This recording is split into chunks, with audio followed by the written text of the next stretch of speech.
Port Moresby, New Guinea, June 16, 1943. At 04 hours, while the rest of the 43rd Bomb Group was asleep, a single B-17E Flying Fortress taxied onto the runway.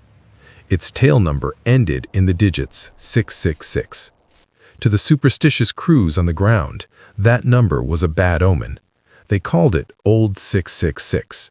It was a heavy bomber that belonged in a scrapyard, not on a combat mission. It had been shot up, battered, and parked in the boneyard at the end of the airfield, stripped for parts. But inside the cockpit, Captain J. Zeamer didn't care about curses. He cared about firepower. Zeamer was a renegade, a pilot who didn't fit in. The Army Air Force didn't know what to do with him. He didn't have a crew because no one wanted to fly with him. So Zeamer built his own crew from the leftovers, the misfits, the rebels, the men who, like him, were too aggressive for standard operations. They called themselves the Eager Beavers. And since they couldn't get a new plane, they dragged Old 666 out of the trash heap and turned it into the deadliest B-17 in the Pacific Theater.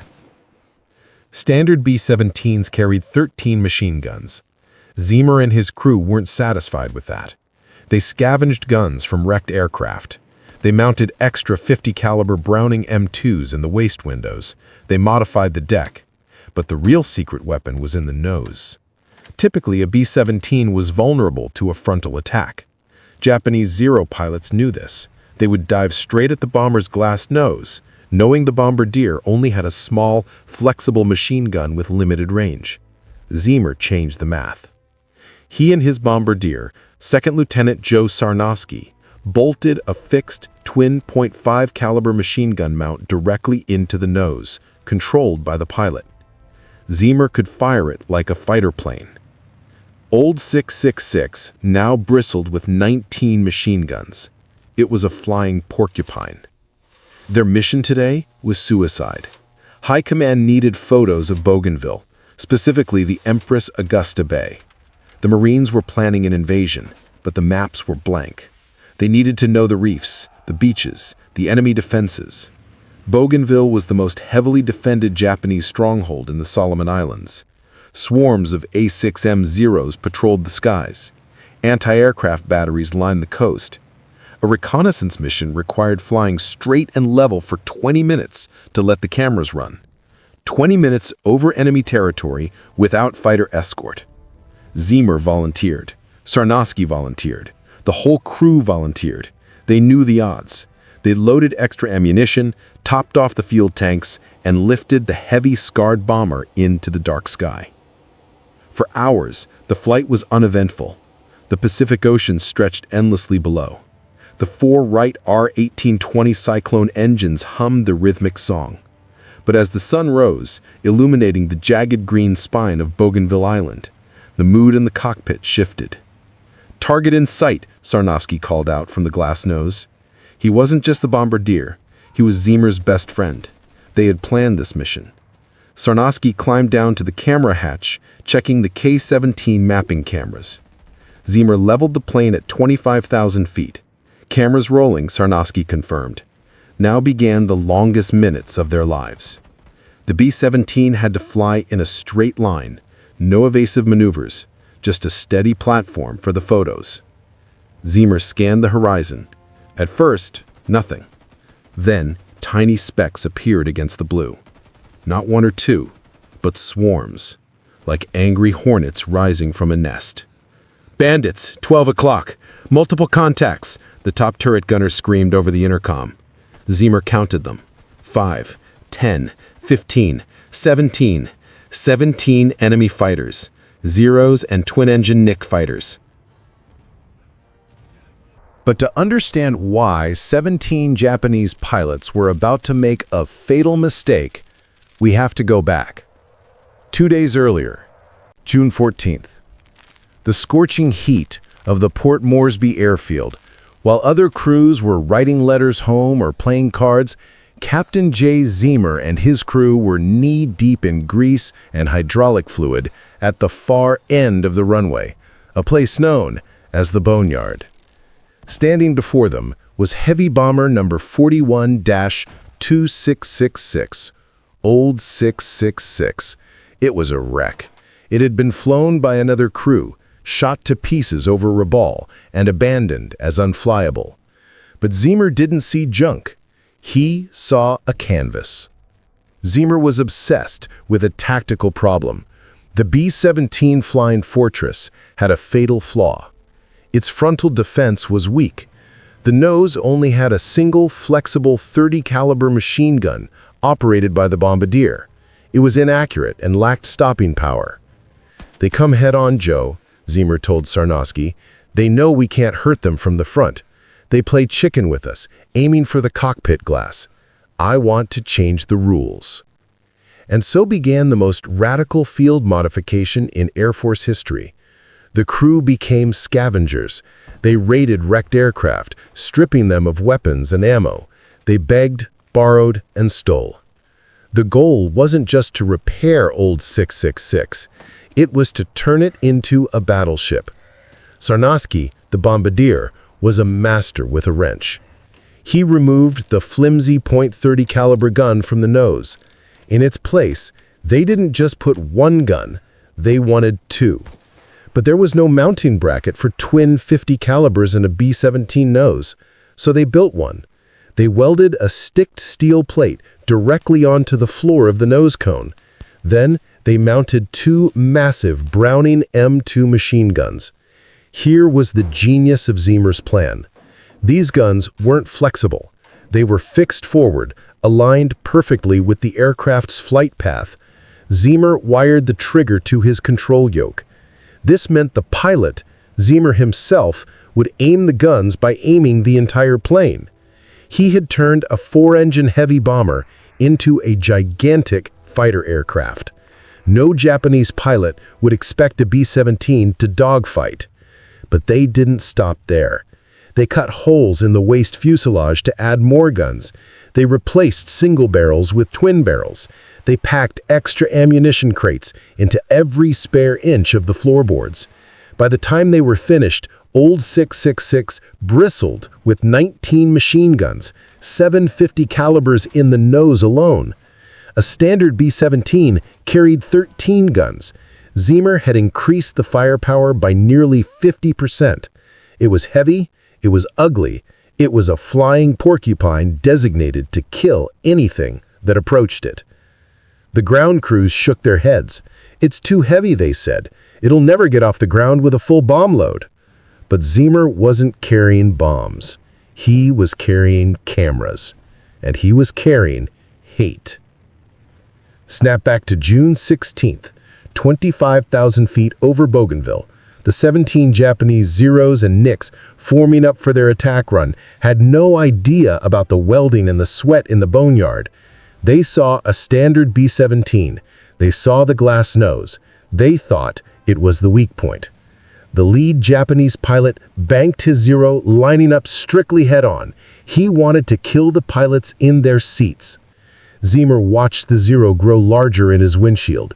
A normal bomber pilot would take evasive action, dive, turn, pray. Zeamer did the opposite. He pushed the throttles forward. He kicked the rudder pedals. He pointed the nose of Old 666 directly at the incoming fighter. His finger hovered over the trigger on his yoke. "Surprise," he whispered. The distance closed at a combined speed of 600 miles per hour. The lead Japanese pilot, flying a nimble A6M0, held his line. He had done this a dozen times before. Fly straight at the B-17's nose, wait for the bombardier to panic, and put a burst of 20mm cannon fire into the cockpit. He expected to see the B-17 veer away. He expected weak, scattered return fire from a single 30 caliber gun. What he got instead was a wall of lead. At 1,000 yards, Zeamer squeezed the trigger on his control yoke. The twin fixed 50 calibers in the nose roared to life. The entire airframe of Old 666 shuddered from the recoil. Tracers streamed out in a perfectly straight line, converging on the Zero. It was brutal and instantaneous. The Japanese fighter didn't just smoke, it disintegrated. The heavy 50 caliber rounds tore the lightweight airframe apart. 1 second it was a threat, the next it was a cloud of aluminum confetti and fire. Total shock. That was the only way to describe the reaction of the other 16 Japanese pilots. They had never seen a B-17 attack like a fighter. The element of surprise was absolute. "Scratch one bandit!" Zeamer yelled. But the celebration lasted exactly 3 seconds. The Japanese squadron realized the danger. They broke formation, scattering like angry wasps, surrounding the bomber from all sides. The sky turned into a kaleidoscope of tracers. Old 666 was now flying through a storm of steel. Attacks came from the beam, the tail, above, and below. But Old 666 was ready. The flying Porcupine showed its quills. The waist gunners opened up with their extra machine guns. The top turret spun 360 degrees, tracking targets. The ball turret gunner underneath sprayed fire at Zeros, trying to attack the belly. Up in the nose, it was a symphony of violence. Zeamer was flying and shooting the fixed guns. Sarnoski, the bombardier, was manning a flexible 50 caliber gun in the nose cone, swinging it wildly to hit targets Zeamer couldn't line up on. A second Zero tried a head-on pass, thinking the first one was a fluke. Zeamer pivoted the massive bomber, using the rudder to aim. Thump, thump, thump, thump. The fixed guns barked again. The second Zero exploded. 2 kills in less than a minute. But the Japanese pilots were elite veterans. They adapted quickly. They realized the nose was dangerous, but they had superior numbers. They coordinated their attacks. 4 fighters lined up for a synchronized run. 2 from the front, 2 from the sides. Sarnoski saw them coming. "Captain, 2 coming in at 2 o'clock. I got 'em." Sarnoski didn't flinch. He leaned into his gun, firing bursts at the incoming planes. He hit 1, smoke trailing from its engine, forcing it to dive away. But the 4th fighter, a twin-engine Nakajima J1N Irving, managed to slip through the wall of fire. It came in low and fast, aiming its 20mm cannons directly at the nose of the B-17. Zeamer couldn't turn the plane fast enough. The fixed guns couldn't bear on the target. It was all up to Sarnoski.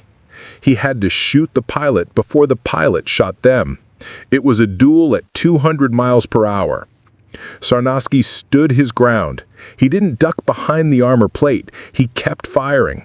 The Japanese plane's wings lit up with muzzle flashes. Cannon shells smashed through the plexiglass nose of the B-17. Explosion. The cockpit filled with shrapnel, wind, and the roar of engines. The duel was over, but the price had just been paid. The explosion inside the nose cone was deafening, but what followed was worse.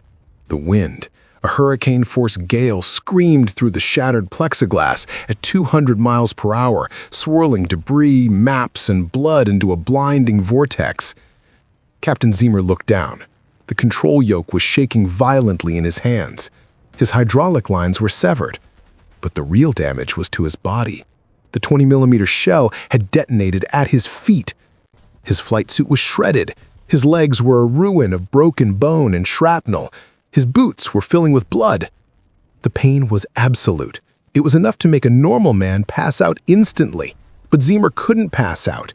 If he let go of the yoke, old 666 would spin into the ocean. He locked his elbows. He forced his destroyed legs to push against the rudder pedals. He flew on sheer adrenaline and hate. "Joe! Joe!" Zeamer screamed over the roar of the wind. He looked forward into the nose compartment. Second Lieutenant Joe Sarnoski was gone from his gun position. The blast had thrown him backward into the crawlway beneath the cockpit. He was lying face down in a pool of hydraulic fluid and blood. A piece of shrapnel had torn a gaping wound in his side. Another had pierced his neck. He was mortal. In any hospital, on any battlefield, he would be classified as expectant, expected to die. There was nothing to be done. Outside, the Japanese pilots sensed the kill. They saw the shattered nose. They saw the B-17 wavering. The flying Porcupine was wounded. A Nakajima bomber, sensing an easy target, lined up for a finishing run. It dove straight for the nose, aiming to put a final burst into the pilot who was struggling to keep the plane level. Zeamer saw the enemy plane coming. He tried to maneuver old 666 to bring his fixed guns to bear, but his legs wouldn't respond fast enough. The angle was wrong. He was defenseless. He stared death in the face, waiting for the impact. Then, movement in the crawlway. Joe Sarnoski wasn't dead. Not yet. Through the haze of blood loss and shock, he saw the Japanese plane. He saw his best friend Jay, helpless in the pilot's seat. Sarnoski did the impossible. He dragged his broken body across the metal floor. Every inch was agony. Every breath gurgled with blood. He pulled himself back into the shattered nose cone. The wind whipped at his wounds. He grabbed the handles of his flexible .5 caliber machine gun. He didn't have the strength to stand, so he draped his body over the gun, using his own weight to stabilize it. The Japanese pilot must have been terrified. Out of the wreckage of the B-17's nose, a demon rose up. Sarnoski squeezed the trigger. Rat-tat-tat-tat. He didn't fire a warning shot. He fired a stream of hatred directly into the cockpit of the incoming bomber. He didn't stop until the Japanese plane burst into flames and cartwheeled into the sea. With the threat gone, Sarnoski's strength evaporated. He slumped over his gun, the hot barrel searing his skin, but he didn't feel it. Zeamer looked down from the pilot's seat. "Joe, are you okay?" Sarnoski turned his head slowly. He looked at Zeamer. He looked at the vast Pacific sky. He gave a weak thumbs up. Then he closed his eyes. He collapsed back into the crawlway. Joe Sarnoski died at his post, but he had bought old 666 a chance. Just a chance, because the battle wasn't over. It had only been 10 minutes. There was still 30 minutes of hell left to fly. Joe Sarnoski was dead, but the Japanese Zeros didn't care. They were still swarming, angry that this broken, smoking monster refused to fall. For Captain J. Zeamer, the world was beginning to shrink. He had lost too much blood. The pool on the cockpit floor was inch deep. The pain in his shattered legs had transitioned from agony to a strange, cold numbness. Hypovolemic shock was setting in. His vision blurred at the edges. The horizon began to tilt. Zeamer's head slumped forward. His grip on the yoke loosened. Old 666 dipped its nose, beginning an uncontrolled dive towards the ocean, 4 miles below. The crew screaming over the intercom sounded like they were underwater. He was falling asleep, the sleep from which you don't wake up. Rat-tat-tat-tat-tat-tat! The vibration of bullets striking the fuselage jolted him awake. It was a Pavlovian response. Gunfire was his alarm clock. Zeamer snapped his eyes open. A zero was in his crosshairs. Instinct took over. He hauled back on the yoke, leveled the plane, and squeezed the trigger. He fired a burst. The zero smoked and peeled away. Then, Zeamer passed out again. This became the rhythm of hell for the next 40 minutes, the longest dogfight in the history of aerial warfare for a lone bomber. Pass out, plane dives, enemy attacks, wake up, shoot, pass out, repeat. His co-pilot tried to take the controls, but Zeamer fought him off, not out of pride, but out of necessity. Only Zeamer had the trigger for the forward guns wired to his yoke. Only Zeamer could keep the enemy fighters at bay. He was a dying man flying a dying plane, powered by sheer will. But there was another enemy, altitude. They were at 25,000 feet. The nose was blown open. The sub-zero wind was blasting through the fuselage. Their oxygen system had been shot away. Without oxygen, the crew would suffer hypoxia. They would fall asleep and die within minutes. Zeamer realized this in a moment of clarity. "We have to go down," he wheezed. He pushed the yoke forward. Old 666 screamed downwards, dropping from the thin air of the stratosphere to the thick, humid air of the jungle level. The rapid descent made his ears pop and his wounds scream, but it brought air to his lungs. Down at low altitude, the Zeros had the advantage. They were faster, more maneuverable. They swarmed the B-17 like sharks sensing blood in the water, but old 666 refused to die. The waist gunners were slipping on spent shell casings. The barrels of their machine guns were glowing red hot. They had fired thousands of rounds. There was shouting, cursing, weeping, and firing. They shot down another Zero, and another. After 45 minutes of continuous combat, the Japanese pilots had had enough. 5 of their aircraft were destroyed, others were damaged. They looked at the B-17, riddled with holes, engines smoking, dragging its tail, and they couldn't understand why it was still flying. Low on fuel and ammunition, the surviving Zeros broke off. They turned back towards Bougainville, leaving the battered American bomber alone over the ocean. Silence returned to the cockpit. No more gunfire, just the wind whistling through the jagged holes in the plexiglass. Zeamer looked at his instrument panel. Most of the gauges were smashed. He didn't know his speed. He didn't know his heading. He only knew one thing. He was still alive. "Course home," he whispered to the navigator. Then, his head dropped to his chest. This time, there was no gunfire to wake him up. Port Moresby, 8 a.m. Ground crews shielded their eyes against the sun, watching the northern horizon. They were waiting for a plane that shouldn't exist. Old 666 was overdue. Then, a speck appeared. It grew into a shape, ragged and broken. As it approached the airfield, men stopped working. They stared in silence. The B-17 looked like it had been chewed by a giant beast. The nose was missing. The vertical stabilizer was shredded. Chunks of the fuselage were gone. Inside the cockpit, Zeamer drifted back to consciousness one last time. His co-pilot urged him to let go, to let them handle the landing. Zeamer refused. He had promised to bring his crew home.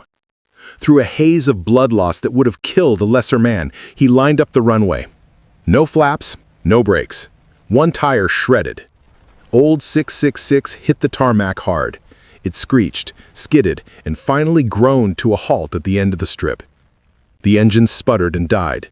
The propeller blades stopped turning. Zeamer looked at the instruments one last time. Then darkness took him completely. Ambulances raced to the plane. When the medics opened the hatch, they recoiled. The interior was painted red. They pulled Sarnoski out first. He was gone. The man who had fought off a fighter with his dying breath had finally found peace. Then they pulled Zeamer out. He was gray, lifeless. A medic checked for a pulse. "He's dead," someone said. They laid him next to Sarnoski. But Jay Zeamer was stubborn. A faint heartbeat fluttered. "Wait, he's still with us." They rushed him to surgery. He would spend the next year in hospitals, undergoing 15 surgeries to save his legs. He would never fly in combat again. When the intelligence officers developed the film from the cameras, they were stunned. The photos were perfect. Every reef, every bunker, every gun placement on Bougainville was visible. The mission was a complete success. The invasion proceeded, saving thousands of Marine lives because they knew exactly where the enemy was waiting. But the cost was etched into the metal of old 666. Ground crews counted the damage. 187 bullet holes, 5 cannon shells. It was the most battle-damaged aircraft to ever return safely in the Pacific theater. For their heroism, Captain Jay Zeamer and Second Lieutenant Joe Sarnoski were both awarded the Medal of Honor. It was the only time in history that 2 members of the same aircrew received the nation's highest award for the same mission. The rest of the Eager Beavers received the Distinguished Flying Cross. The legend of Old 666 is more than just an action story. It leaves us with 3 profound lessons forged in fire. Lesson 1. Innovation is born from desperation. Zeamer didn't accept the limitations of his equipment. The manual said B-17s were weak from the front. Zeamer rewrote the manual with a welding torch. In war and in life, following the rules gets you killed. Breaking them intelligently gets you a victory. The flying Porcupine proved that adaptability is the deadliest weapon of all. Lesson 2. The power of the misfits. Zeamer and his crew were rejects. No one wanted them. They were considered undisciplined and reckless. But it was exactly that reckless spirit that allowed them to take on 17 fighters and win. Sometimes the people who don't fit into the system are the only ones capable of saving it. Lesson 3. Loyalty beyond death. Joe Sarnoski could have stayed in the crawlway. He was dying. He had done his duty. But he crawled back to his gun. He chose to spend his final seconds of consciousness fighting for his friends. That isn't training. That is love. The bond of combat is stronger than the fear of death. Old 666 was eventually scrapped, its metal recycled into the post-war world. But the story remains. It reminds us that when the odds are impossible, 17-1, you don't turn back. You throttle up. You point your nose at the enemy, and you fight until the propellers stop turning. This was just one mission, one crew, one plane. World War II is filled with millions of such stories waiting to be declassified. If Zeamer's grit inspired you, smash that like button. It helps us dig deeper into the archives. Subscribe to WW2 Past Declassified so you never miss a legend. And I have a question for you. Zeamer modified his plane against regulations to survive. Do you think modern soldiers should have the freedom to modify their gear, or is discipline more important? Let me know your thoughts in the comments. Until next time, keep your eyes on the skies.